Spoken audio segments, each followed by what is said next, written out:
Assalamualaikum warahmatullahi wabarakatuh. Perkenalkan, nama saya Samsul Huda, mahasiswa Sekolah Tinggi Agama Islam Darun Najah Tahidiyah Jakarta. Pada pembahasan ini, saya akan menyampaikan mata kuliah Ulumul Hadis tentang As-Sunnatu Qabla At-Tadwin dari halaman 37 sampai 44. Ada 4 pembahasan yang akan kita bahas. Yang pertama yaitu nasihat Rasulullah untuk menuntut ilmu, nasihat untuk menyampaikan ilmu, kedudukan seorang ulama, dan kedudukan seorang penuntut ilmu atau pelajar. Yang pertama, nasihat Rasulullah untuk menuntut ilmu.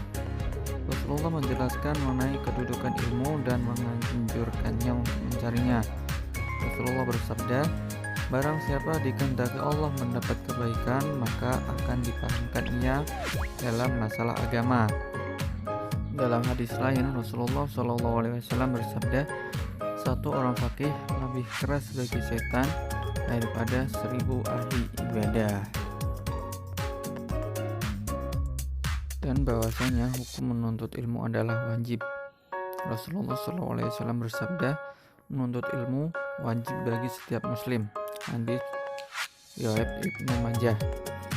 Dan bahwasanya ilmu-ilmu lain yang seorang muslim itu membutuhkan pada kehidupannya, maka sebagian itu termasuk fardu kifayah, seperti dokter. Dan ilmu menjadikan segala sesuatu perkara menjadi senang dan saling berlomba-lomba pada bidangnya. Rasulullah bersabda, tidak ada hasad yang terpuji kecuali 2 hal, kepada seseorang yang Allah berikan harta lalu ia menghabiskannya untuk kebenaran, dan kepada seorang yang Allah berikan hikmah lalu ia berhukum dengannya, mengamalkannya dan mengajarkannya. Hadis riwayat Bukhari Muslim.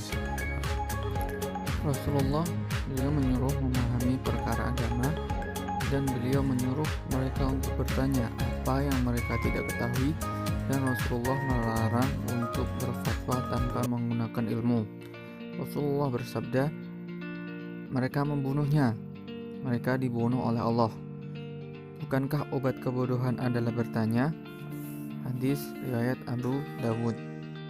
Untuk menuntut ilmu bukan hanya ilmu syar'i dari Al-Quran dan As-Sunnah, akan tetapi beliau menyampaikan setiap ilmu yang bermanfaat bagi umat Islam. Rasulullah bersabda, wahai Yazid, pelajarilah untukku bahasa Yahudi, karena demi Allah, aku Muhammad tidak merasa aman terhadap kitabku Al-Quran dari orang Yahudi. Serta Rasulullah menganjurkan kepada umat muslim agar setiap dari mereka mengambil bagian dari ilmu. Maka beliau bersabda, jadilah sarjana, pendidik, pendengar atau kekasih, dan jangan jadi yang kelimanya, karena justru akan membinasakanmu. Atau berkata, Masy'ur memberitahuku, kami menambahkan yang kelima tidak tinggal bersama kami, dan yang kelima adalah yang membenci pengetahuan dan orang-orangnya. Hadis riwayat Abu Dawud. Dulu Rasulullah banyak berdoa kepada Allah, maka beliau bersabda, ya Allah, aku mohon perlindunganmu terhadap ilmu yang tidak bermanfaat, dari doa yang tak didengar, dari hati yang tidak merasa takut akan dirimu, dan dari jiwa yang tak pernah puas. Hadis riwayat Ibnu Majah. Dan Rasulullah mengingatkan bahwa ilmu yang bermanfaat salah satu dari 3 perkara yang pahalanya tidak terputus setelah mati. Maka Rasulullah bersabda, jika anak cucu Anda mati, maka semua amal perbuatannya terputus kecuali 3 perkara: sedekah jariyah, ilmu yang bermanfaat, dan anak soleh yang mendoakan orang tuanya. Hadis riwayat Bukhari. Yang selanjutnya yaitu nasihat untuk menyampaikan ilmu. Sesungguhnya tujuan dari ilmu yaitu agar bermanfaat bagi pemiliknya dan bermanfaat bagi yang lainnya. Oleh karena itu Rasulullah memerintahkan untuk menyebarkan ilmunya. Ibnu Mas'ud berkata, Ibnu Mas'ud mendengar Rasulullah SAW bersabda, semoga Allah menerangi wajah seseorang yang mendengarkan sebuah hadis dariku lalu ia menghafalkannya hingga menyampaikannya. Bisa jadi yang menyampaikannya lebih paham daripada yang mendengarkannya. Hadis riwayat At-Tirmidzi. Yang selanjutnya, mengirim utusan-utusan yang mereka bermanfaat dan membawa agama Islam untuk orang yang ada di belakangnya atau setelahnya. Rasulullah bersabda, "Siapa kaum tersebut?" Mereka berkata, "Rabi'ah." Beliau bersabda, "Selamat datang di kaum utusan." Mereka berkata, "Kami datang kepadamu dari sebuah tempat yang jauh dan kami menunjukkan ini kepada salah seorang kafir yang melarikan diri, dan kami tidak bisa datang kepadamu Muhammad kecuali bulan terlarang." Beliau bersabda, "Sampaikan dan katakanlah padanya dari belakang atau setelahnya." Yang selanjutnya yaitu kedudukan seorang ulama. Kedudukan ulama, Rasulullah bersabda, "Ulama atau ahli agama itu pewaris para nabi." Hadis riwayat Bukhari. Dan yang selanjutnya, perintah untuk memuliakan ulama. Beliau bersabda, "Bukan termasuk umatku siapa yang tidak memuliakan orang yang lebih tua, menyayangi orang yang lebih muda, dan mengetahui hak-hak orang alim atau ulama." Hadis riwayat Ahmad. Di sisi Allah, pahalanya seperti pahala orang menuntut ilmu.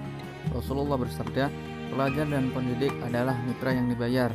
Dan Rasulullah bersabda, "Para pengajar kebaikan atau guru dimintakan ampunan oleh segala sesuatu, sampai paus di lautan." Dan yang terakhir adalah kedudukan seorang penuntut ilmu. Pahala orang yang berbuat baik atas kebaikannya ditulis di sisi Allah sampai orang tersebut menuntut ilmu. Rasulullah bersabda, "Barang siapa yang ke masjid tidak menginginkan sesuatu kecuali mempelajari kebaikan atau mengerjakannya, maka pahala baginya seperti pahala orang yang haji sempurna hajinya." Hadis riwayat Tabrani. Rasulullah bersabda, "Ketika tiba kematian seseorang yang menuntut ilmu dan orang tersebut dalam keadaannya menuntut ilmu, maka ia mati dalam keadaan syahid." Hadis riwayat Bukhari. Keutamaan suatu ilmu itu terletak di atas keutamaan ibadah, seperti sabda Rasulullah, "Keutamaan ahli ilmu atas ahli ibadah adalah seperti keutamaanku atas orang yang paling rendah hati." Hadis Bukhari.